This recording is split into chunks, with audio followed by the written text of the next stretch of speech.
కొంతమందికి నా మీద ప్రేమతో అభిమానంతో నువ్వెందుకు కంటెస్ట్ చేయకూడదని చెప్పేవాళ్ళు ఉన్నారు, ఇండిపెండెంట్గా ఎందుకు కంటెస్ట్ చేయకూడదు అనేవాళ్ళు ఉన్నారు.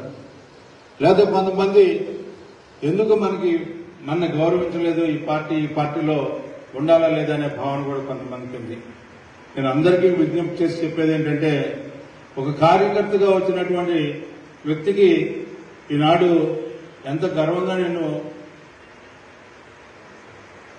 సంతోషపడతా ఉంటానంటే, మనసులో నేను ఇక్కడ పనిచేశాను, వేమూరులో పనిచేశాను. ఈ 2 నియోజకవర్గాల్లో నన్ను కోరుకోవడంలో తప్పలేదు.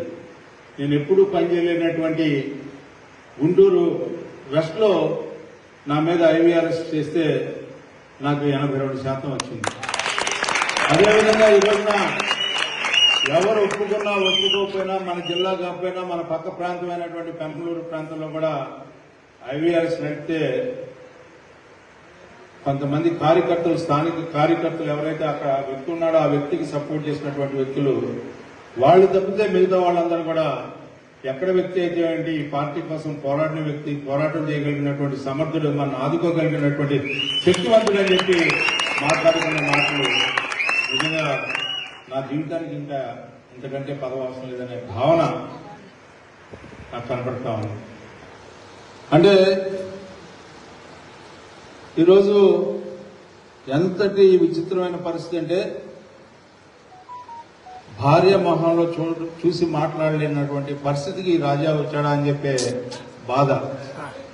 ఎందుకు అంటే, నన్ను అర్థం చేసుకోండి, మీరు నన్ను గమనించండి. నేను ఎందుకంటే ఈ రోజున నాకు పార్టీ దైవం. నా పార్టీ గురించే నేను ఏ రోజు వ్యక్తిగతంగా మీ అందరూ ఎంతో మంది ఎన్నో రకాలుగా మీరు మనస్తాపానికి గురైతే మిమ్మల్ని ఆదరించి గమనించి మిమ్మల్ని మళ్ళీ దగ్గర తీసుకొని పార్టీ వైపుకి నడపడానికి కారణం ఏంటంటే, పార్టీ ఉంటే అందరం కూడా ఉండొచ్చు. నేను గతంలో కూడా చెప్పాను, మనం ఓడిపోతే మన ఇంకా కానిస్టేబుల్ కూడా చూడని చెప్పి చాలా మందికి మీకు చెప్పాను. మనం ఏం చూసాం, అదే చూసాం ఈ 5 ఏళ్ళు కూడా. మన ఆస్తులు లాక్కున్నా మనం ఏం చేయలేకపోయాం, మన మీద దాడి చేసినా మనం ఏం చేయలేకపోయాం, మన బాధించినా మనం ఏం చేయలేకపోయాం, మన మీద ఏలెత్తించినా కూడా మనం ఏం చేయలేకపోయాం, మనం విమర్శించినా కూడా మనం తిప్పి విమర్శించలేనటువంటి పరిస్థితిలో మనందరం ఉన్నామో లేదని ఒక్కసారి మీ అందరూ కూడా ఆలోచించుకోవాల్సిన అవసరం ఉంది. ఎందుకు ఈ మాటలు చెప్తా ఉన్నా అంటే, ఒక స్నేహితుడు ఎంత చూసి మాట్లాడలేని పరిస్థితి, భార్య మొహంలో చూడలేనటువంటి పరిస్థితి, ఇవాళ ఒక కార్యకర్తని సమర్థించుకోలేని పరిస్థితిలో నేను ఉన్నాను అంటే నాకు నిజంగా బాధాకరంగా ఉంది. ఈరోజు మిమ్మల్ని అందరినీ కోరేది ఏంటంటే, మనం నాయకత్వాన్ని వహించి ముందుకు నడుద్దామా, లేకపోతే నా నాయకత్వం మీకు అవసరం లేదు, ఇక్కడితో స్వస్తి అనుకుంటే నేను ఆనందంగా ఇంటికి వెళ్ళడానికి సిద్ధం అని చెప్పి మీకు మనవి చేసుకుంటూ,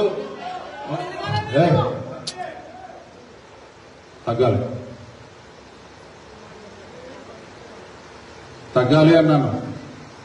మీరు ఎవరు పడితే వాళ్ళు మాట్లాడితే యాక్సెప్ట్ చేయండి. మీ అందరి మనోభావాలు నాకు తెలుసు. ఎందుకంటే మనం వీటిలన్నింటినీ సమర్థించుకొని సమాజమే మన శ్రేయస్సు, పార్టీయే మన శ్రేయస్సు, పార్టీయే మన ఆలోచన అనుకుంటే నేను మీకు నాయకత్వం వహించి ముందుకు నడుస్తాను. లేదు అని అనుకునే భావం మీకు ఎవరికైనా ఉంటే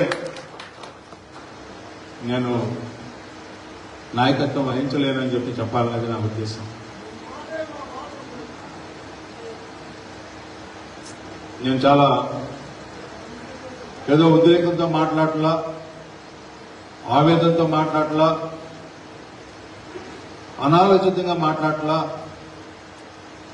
మీ అందరికీ అర్థం అవ్వాలని నేను మాట్లాడుతూ ఉన్నా. మనందరం కలిసి నడుద్దాం, కలిసి వెళ్ళాలి, కలిసి పోరాడాలి అనుకుంటే నేను నాయకత్వం ఇస్తాను. అది మాత్రం మీ అందరికీ స్పష్టం చేస్తూ, నాకు ఇవ్వాలి మీరు నిర్ణయం చెప్పాల్సిన అవసరంలా మీరు 2-3 రోజులు టైం తీసుకోండి. మరి ముఖ్యంగా నేను కోరుకునేది ఏంటంటే, ముందు ఒక మాట వెనకొక మాట అనేది ఉండకూడదు అని చెప్పి నా నిర్ణయం. ప్రతి ఒక్కరూ కూడా ఎందుకంటే పెద్దలు మీ అందరూ చాలా మంది పెద్దలు ఉన్నారు, నాయకత్వం వహించగలిగినటువంటి సమర్థులు మీ అందరూ ఉన్నారు. మీలో ఎలాంటి మార్పుని నేను చూడకూడదు. నన్ను ఏ రకంగా చూశారో, నన్ను ఏ రకంగా ఆదరించారో, నన్ను ఏ రకంగా గౌరవించారో అదే గౌరవాన్ని మీరు ఇవ్వగలిగితే నేను నాయకత్వం వహిస్తాను. అదే స్ఫూర్తితో మనం పనిచేస్తేనే నేను నాయకత్వం వహించగలను. లేకపోతే నాకు నాయకత్వం మీద ఎప్పుడు కూడా ఏదో చేయాలనే ఉత్సాహం అయితే లేదు. ఎవరు చేసినా నేను సమర్థిస్తాను. నేను కోరుకునేది మనం ఏ రకంగా నా కోసం మీరు, మీకోసం నేను అనే భావంతోనే మనందరం కలిసి పెరిగాము. దానికి మీ అందరూ కట్టుబాటుతో ఉంటారని చెప్పి భావిస్తూ, మరి ఇంతకంటే నేను వేరేగా చెప్పాల్సింది ఏమీ లేదు. మనం ఎవరిని ఎక్కడ కూడా విమర్శ చేసుకోవడానికి మాత్రం ఆస్కారం ఇవ్వద్దు అని చెప్పి, విమర్శతో మనం ముందుకు వెళ్ళకూడదు అనేది నా భావన. పార్టీ మళ్ళీ నేను మాట్లాడతాను 2-3 రోజుల్లో నాయకత్వంతో. నేను ఏం చేయాలనుకుంటున్నాను, ఎట్లా ఉండాలనుకుంటున్నాను మీ అందరితో నేను వ్యక్తిగతంగా మాట్లాడతాను. ఒకటి మాత్రం మీకు చాలా స్పష్టంగా నేను చెప్పదలుచుకున్నాను.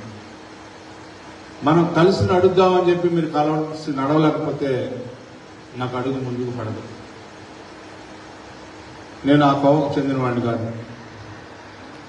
ఇంట్లో ఉన్నా బయట ఉన్నా సమర్థవంతంగా పనిచేయాలి. ఎక్కడ కూడా వేరే రకమైన ఆలోచన చేయకూడదని చెప్పి నా భావన. అదే భావంతో మీ అందరూ కూడా ఉండాలని చెప్పి కోరుకుంటున్నాను. ఇది నా నిర్ణయం, నా ఆలోచన, నా ఆవేదన మీ అందరికీ మీతో పంచుకున్నానని చెప్పి నేను అనుకుంటున్నాను. ఇది మీరు ఏ విధంగా దీన్ని స్వీకరించినా నాకు ఇబ్బంది లేదు. కానీ అందరూ కూడా పాజిటివ్